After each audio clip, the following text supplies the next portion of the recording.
Thank you, Mr. Chairman. Thank you, witnesses. I want to just, I have to say, I was taking more notes while I was listening to Senator Lummis than I came with, but couple of things that struck me right away, as well as listening to your earlier testimony, Mr. Boyle. We acknowledge they're heavier. We acknowledge they're more expensive. Maybe the incentives don't even cover the excise tax. What's it cost to insure a vehicle like a large truck that has these extra costs and weights and an infrastructure, frankly, not designed for 5,000 more pounds per axle and those kinds of? Right, sir. Yes, it's hard to tell because we're so the consumer-oriented, the consumer-facing EV product is so much further ahead, right? Mm-hmm. We're talking about a very heavy-duty, under high-stress, corrosive environment. Just so we're clear on the scale of the issue, each electric vehicle battery for a heavy-duty truck weighs 8,000 pounds, and you need at least 2 of them. So we're talking the weight of 4 or 5 cars. And my friends and peers in the industry nationwide who have tried to make efforts to put in, say, hey, I'm going to convert a dozen forklifts to electric, or I want to tee up a facility for 30 electric trucks. There's no power. The utilities come back, the cities come back and say, is this some kind of joke? One friend tried to put in Illinois a facility, tee it up for 30 trucks electrification. The city came back and said, this is some kind of joke. You're asking for more draw than the entire city requires. And just to give you an idea, 30, 50 trucks, that's like a 5-6 megawatt application. The factory that makes the trucks is a 2 megawatt factory. Mm-hmm. So we're playing checkers right now, and we'd be delighted to have more choices. If the power and infrastructure is not available, it's not even a consideration for trucking. Yet California wants to make it effective next January. That's the only choice. No diesel trucks.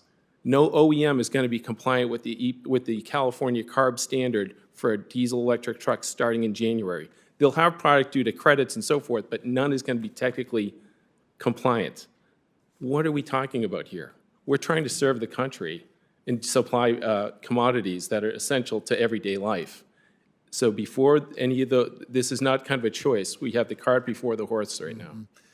Well, and the fight over the infrastructure piece is not a small matter either. When you start talking about how do you socialize costs for a grid that covers every inch and socialize the costs of every little generator in every street corner. And that another issue I'm not suggesting we get into right now, but building even more on what Senator Lummis was talking about with regard to the supply chain, Congo, Indonesia, China, and the human rights violations and the workforce challenges, certainly standards that don't meet ours. To me, those are higher and of greater importance than some of the other issues we're trying to solve. But here's the other irony.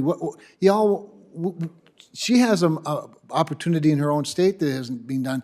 We know of 2 critical minerals mines that have been shut down before they even had an EA in this country by this administration this year. One in Minnesota, Twin Metals, and one in Alaska, Pebble Mine. So you're right, the cart is before the horse. Let's build the horse and find the supply chain that can produce some of these things before we start incentivizing things. The other thing I'd bring up, unlike Senator Lummis, I don't come from a tropical environment like Wyoming. I come from an Arctic state of North Dakota.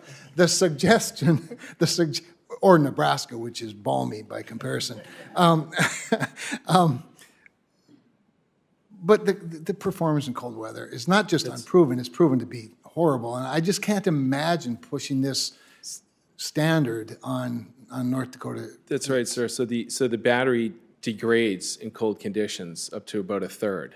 So that range I talked about, 180 to 150 to 330, it's degraded by 30%. Is range fairly important in the trucking industry? If you want to talk about range anxiety, we truckers would need therapy. Mm-hmm. Okay. I bet. Yeah. With that, my point's made. You appreciate you all being here. I yield. Thank you.